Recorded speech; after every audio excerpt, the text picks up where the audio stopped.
Ceremonies, Nathan Cassar.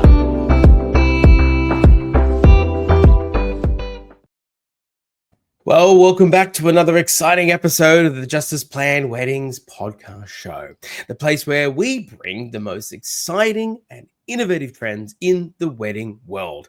I'm your host, Nathan Cassar, as always, and today we're exploring something that's quickly becoming a must-have at weddings. We explored this in a previous season, last season, and it's back again, content creation. And I've got the perfect guest to talk about it, Lauren Church, founder of Shared with Love Socials. Now, Lauren might be a little new to the wedding industry, but that shouldn't fool you at all. She's already making a huge impact. A full-time journalist by day, Lauren has turned her passion for capturing wedding moments into a social media phenomenon. What started as a side hustle has quickly become a vital part of any modern wedding, and she's here to share exactly why this service is becoming an essential part of every couple's big day. From providing professional level social media content to complementing other wedding vendors, Lauren is revolutionizing how couples share their special moments online. She's even managing to capture vendors in their element. Today, we're going to dive into the importance of social media at weddings, how Lauren's service is making wedding videography more accessible, and how couples can leverage social media to make their wedding memories even more impactful. Plus, we'll look ahead to the future of social media at weddings and how it's going to change the way we all experience and share these magical days. Lauren, welcome to the show. How are you? Good, thanks for having me. What an intro. It really feels so special. No, of course. I keep saying this in so many episodes, but I do need to do a montage of people saying that exact phrase. It's just nice, I guess. I must be in the right game as an MC when I'm giving people a good intro, right? Yeah, no, you would definitely do well as like a reference check on a resume. Well, good. I'll be more than happy to. I'm the hype guy for all my wonderful couples, and be more than happy to just like, is that like, how like there's that app Cameo where you can just get celebrities, you pay them to like say something. Maybe there needs to be like a hype app where you can just get people to call you and hype you up. I think I'm going to start this anyway. It started right here. This is my evidence. Yeah. So Lauren, look, you're new to the game. Tell me how long have you actually been in the wedding industry? Not very long at all. This was my baby from June, and I remember that because I started it the day after my son's first birthday. So it was like 2 babies together. But I decided to start it just because for my own wedding. I was reflecting back on my own wedding because it was actually also near my wedding anniversary, just about how I didn't really have anything from my wedding.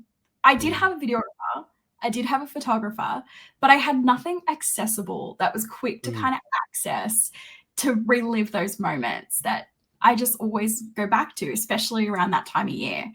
The photographer and videographer were fantastic, but they took weeks to get back to me. And even now, I'm such a stickler for IT. I struggle to find them in my phone, or like the videographer is like a 2-hour download, and of course I won't save it anywhere. However, I have videos on my phone that I always flick back to years ago, and I just sit and watch, and I like binge watch my photo album. It's like a video of my dog. I'll sit and watch it. It's like my own personal TikTok. So I just thought about how I never had that. And content creators were such a new thing when I got married. I got married in 2022. So it still wasn't really here. There was like little buzzings of it in America, but it wasn't really prominent here in Australia. Very true, yeah.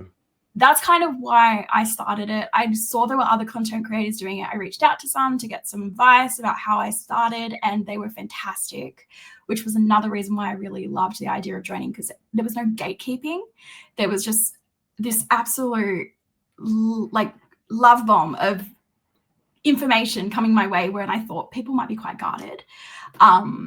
So yeah, it was a really kind of organic thing that kind of took place. I started to chat to GPT, like business name ideas, until I came up with mine on my own, because I just loved that idea of sharing something that you love with someone that you love. Like it just kind of snowballed into that. So yeah. No, I love the passion you bring into it, because I mean, look, it's you described a beautiful community of other content creators out there. And I will say that, look, and this is no specific negative comment, but out of all of the various groups of niches amongst the wedding industry, I will say that content creators are particularly, at least in my eyes, particularly homely and friendly and accepting and sort of, as you describe, like this, they're welcoming because, and I think a few friends of mine have described it, the fact that because it's such a new niche, they're having to basically redefine, but also they want to create, they don't want to tear down the concept of friendship between videographer, photographer, and yourself. Like there's actually a much more of a collaborative sense to it. And so, being the nice guy is not just because it's, financially, business selfishly, it's because you guys really do want to become part of something bigger, even though you're quite infant as a niche itself. So I 100% can speak to what you said there. But I think it's also just generally a credit to yourself that, you saw a gap in something that you specifically weren't able to access for your own day. And therefore it's, go and fix it. And I love that you just seem so passionate about it. How does it feel every time you get out there with your phone and put this all together for couples? Like, what's the feeling like? Oh, it's an honor. It's an honor to, don't take it very lightly that I'm being brought into someone's day. I'm being brought into memories that they're going to cherish forever. And I take really important it's really important to me that I do everything I can to ensure that that day goes smoothly, because I could make or break someone's day. It's so easy to make a mistake and just be the story. Like, I don't want to be the story. I want to tell the story. And when I go to someone's wedding, I'm in absolute happiness. It's no happiness that you can experience anywhere else on earth. Even though I have a child, like, this is like, I get away. This is my break. I go to people's weddings. I love it. I love it so much. I could send them to grandma's, but no, you stay, I'll go to a wedding. But like, there's been times where I've been so wholesomely welcomed by brides and grooms, and there's been times when a bride has told me, like, you're my unofficial bridesmaid, or like, cute, you're a member of the friendship group, and like, that just melts my heart so incredibly much. It is like any other feeling on earth. And I've gotten the chance through my journalism career to tell some really amazing stories and speak to really amazing people, but getting to talk to these people who are just like absolutely so happy on the biggest day of their life, I think that kind of takes the cake for me. Well, I think that's beautiful, and I would encourage you to never lose that shining sort of glint in your eye. I mean, I would say, as someone who's not lost that either, and I certainly get asked the question all the time, like, oh, would you get sick of it eventually? And I go, well, 170 weddings so far. Nope, definitely not sick of it. I mean, it's been my life for a long time. So no, look, I really, really love that that you have that passion. It really is coming through. So don't ever lose it. That's all I can say. I've got to say to you, though, bringing it back for a second, I know that it's a fact that some photographers and videographers listening right now are still just the elephant in the room. And I spoke it in the last time when I had my last guest, who was also a content creator in last season. There is that elephant in the room that some photographers and videographers potentially aren't as thrilled that there's a third person wandering around the room. And so, but yet you've done a very, very unique thing, which is to really make sure that you build those relationships with your photographers and videographers by capturing them in their element and helping them to be seen just as much. There's the story of them coming to the wedding just as much as them capturing the story of the couple that you're all there for. So could you share us sort of like United Nations democratic outreach, so to speak? Like, how does your service complement other vendors on the day, particularly videographers and photographers? And also, how does it enhance the overall wedding experience for both the couple and the guests? Yeah, totally. I mean, I was really kind of nervous about photographers and videographers when I first started. I was worried I would ruffle feathers or I would step on toes, and that's really not what I wanted to do. A lot of the time, this actually pertains to brides who can't afford a videographer. They're taking that out of the budget and therefore missing the entire opportunity to have their video, like they're captured on video. So a lot of what I do really kind of helps bridge that gap. But when I do work a wedding with a videographer, I'm really conscious of the fact that they are the star and I'm I'm the second wing. I'm there to capture the behind the scenes, whereas they're there to capture the cinematic element. Every time before a wedding, I reach out to both those vendors, a photographer and a videographer, and I just say, hey, I'm really not going to get in your way. I'm here to help. I am here to be a friend. I know there are some content creators that do have a habit of getting in the way. I'm not one of them. Yeah, you're not wrong. Yeah. There's enough stories out there that you're not wrong. So yeah, but there is for every vendor, right? Like, yes, true. Vendors who are like the catering and they make people sick with their food, and there are florists whose flowers die way too quickly. I don't know. Their MCs that make it about themselves. No, right? Like I absolutely there is a negative side to each, and not a negative side, an opposite coin, a side of the coin. Yeah, exactly. And there have been times where I've had a photographer in their contract say no other content creators or none of that's allowed, and oh goodness, the couples kind of got back to them and said, hey, this vendor is really cool, they're going to be fine with you. And once I got there, he was great. He was really excited by the fact that I actually captured him photographing the couple and was able to airdrop that to him so that he was able to use it for his own marketing. So there are definitely pros and cons of having us there, but I think the pros always outweigh the cons. Yes. Speaking as someone who comes from an industry that is extremely on the like right now, it's you can't kind of fight against these changes because they're going to happen. Brides and grooms want this service at their wedding. They want that accessible, quick turnaround to relive their day. They want to show their friends and their families, look how hot I looked. They can't do that with your videography because you're going to take forever to edit it, because you should be able to take your time with that. It's like made under pressure.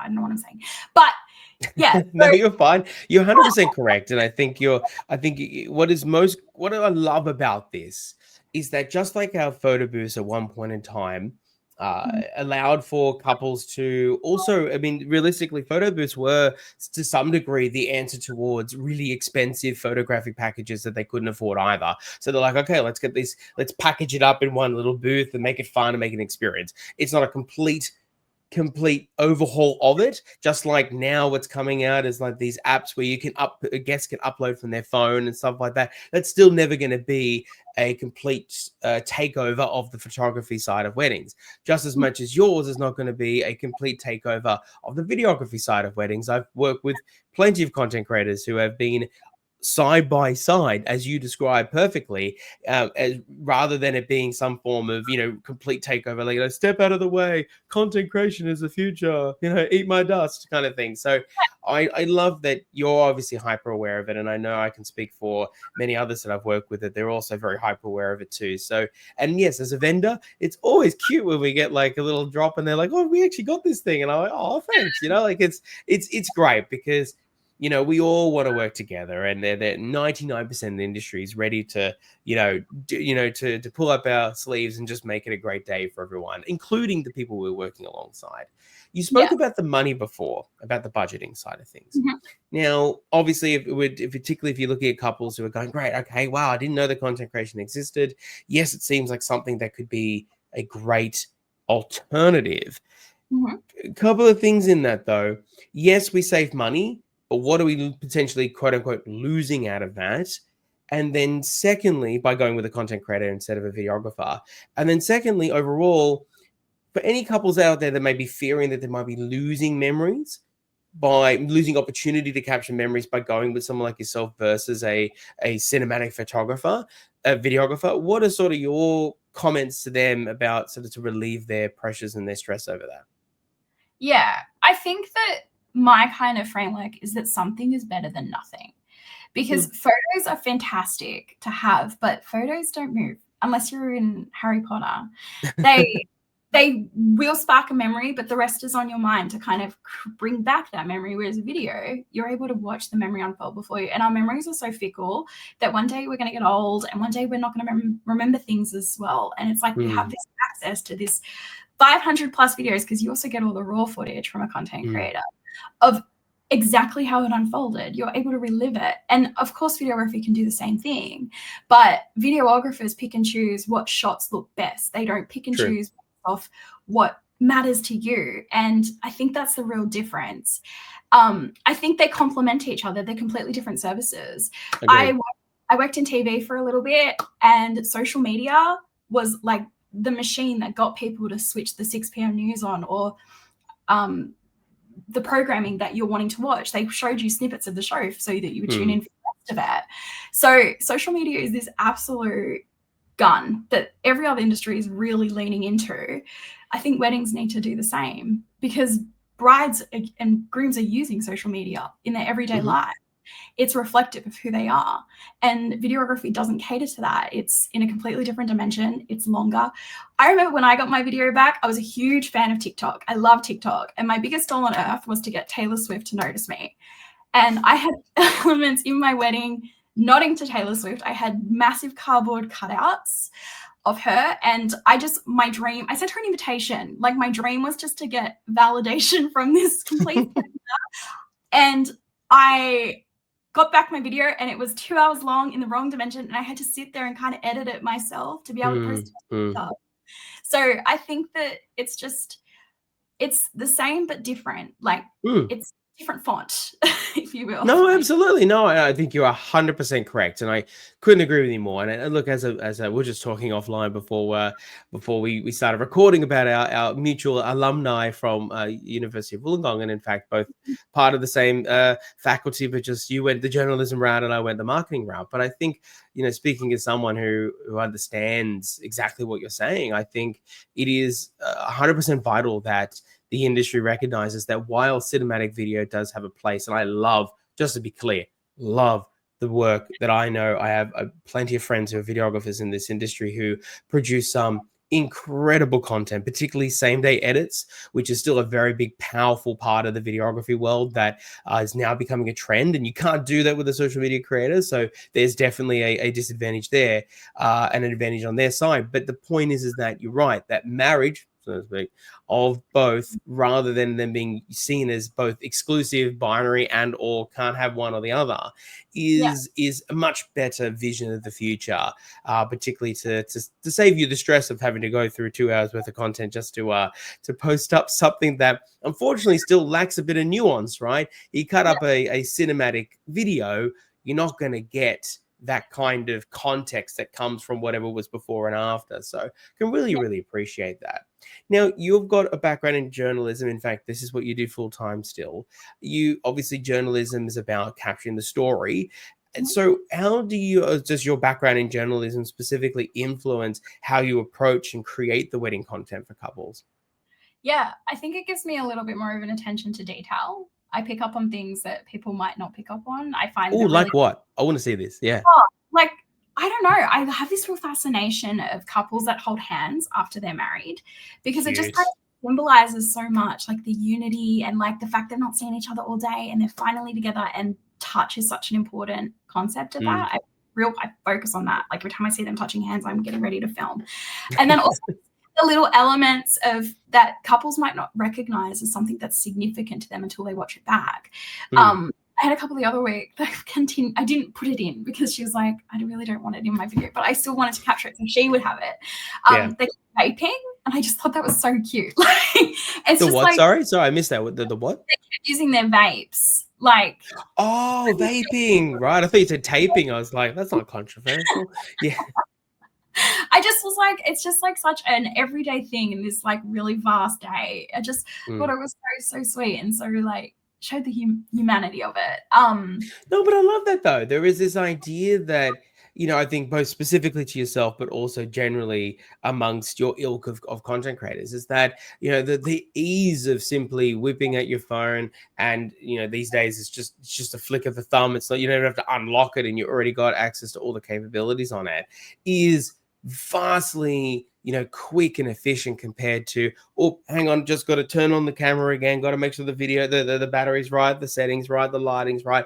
And again, not that any of that's a bad thing, but your ability to react almost instantaneously to these kind of things that sit within a vision is much sort of just it's so much more reactive than what videography can ever really produce. So no, well, that's phenomenal. What would you also see is in terms of the way that couples respond to your content?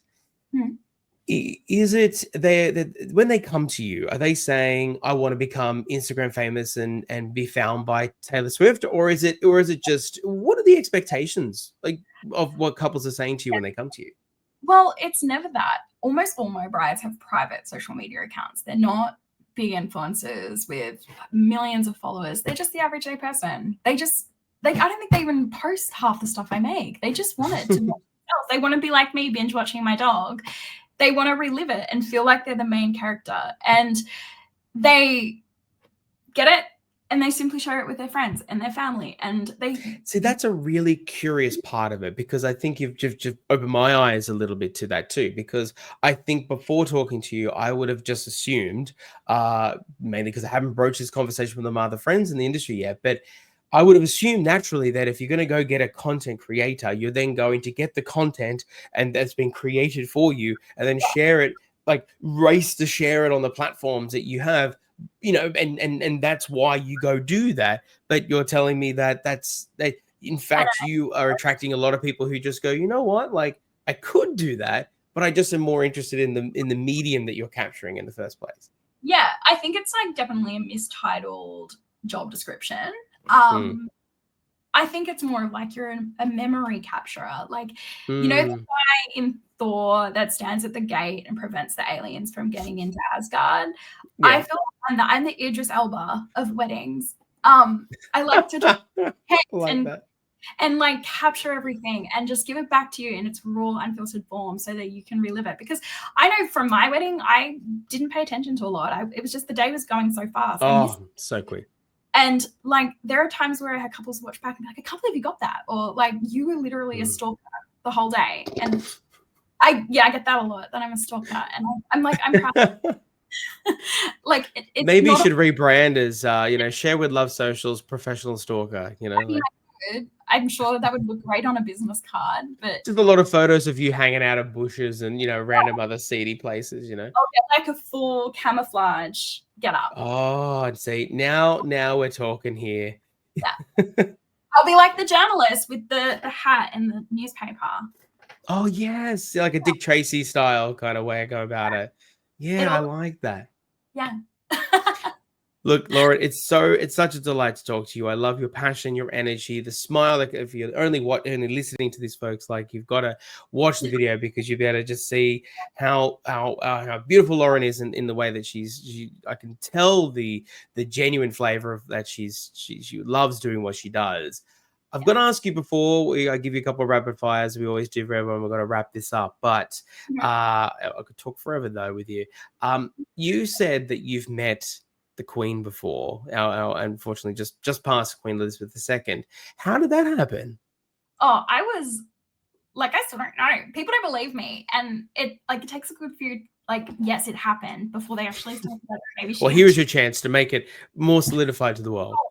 My mom's the one's like, yes, it happened. So I went with her when I was little. I was like 3, and Queen and Philip came to visit us, and it was at the Opera House, and I was behind the barrier, and some lady gave me her flower, and Philip came up on our side, and the Queen was on the opposite side. You know how they kind of go up the gates? Yes.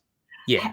Shake hands and all that kind of stuff. And Philip lifted me over the barrier and walked me over to the Queen to give her my flower. And wow. And then my mum was like freaking out because I exited on the other side of the barrier. Oh, no. Through the crowd, I was like this little 3-year-old, and I kind of was like on him. I was like, oh crap, my child, like Prince Philip, effectively just kidnapped my kid. So I had to I eventually reunited with her because I'm here. Well, naturally, yeah. Yeah, so it was really fun. And my sister said that it was on the news. I have not been able to locate it though, even though I worked. Ah, it's a shame. Yeah, so it was really fun, apparently. Well, I believe you, Lauren. I believe you 100%. In fact, my brother had an encounter with this. He actually does have the photographic evidence to prove it, though. He had an encounter with Mary Donaldson, Princess Mary of Denmark. Oh. Yeah. And the funniest part about this whole story, I'll have to post it up someday because it's just a funny story, is that we all went, he was so enamored with her when she came out as she was in a process of a coronation after she'd been coronated. And she came out to this particular hospital, got with the school, my primary school had organized all these kids, and completely they dodged all these kids.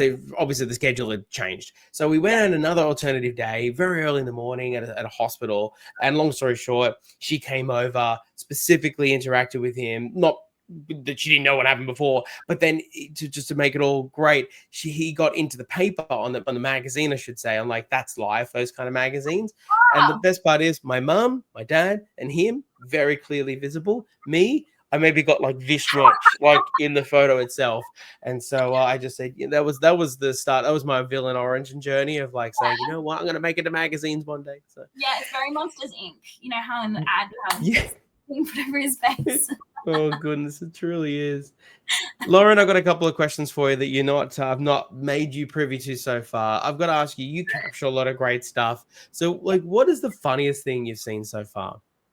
Oh, probably the ice cream van. A couple had an ice Mr. Whippy, like classic. Oh, like the bells and the ding ding ding ding coming. Yeah, okay, wow. Really fun to see. And the funnest part is when I go back to my Monday to Friday and I'm like, guess what I got to do this weekend? I got to be at a wedding and a Mr. Whippy band turned up and their minds blow because they can't even fathom that.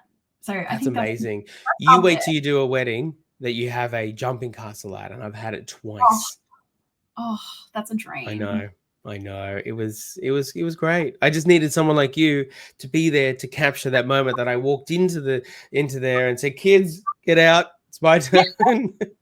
Do a flip. Like, love that. Oh, gee, I don't know if my pants will survive that one.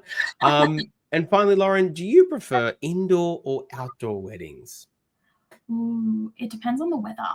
Okay. Let's imagine that it's a day where it's both beautiful sunny day and perfect conditions. Neither would be wrong to choose. Which would you prefer?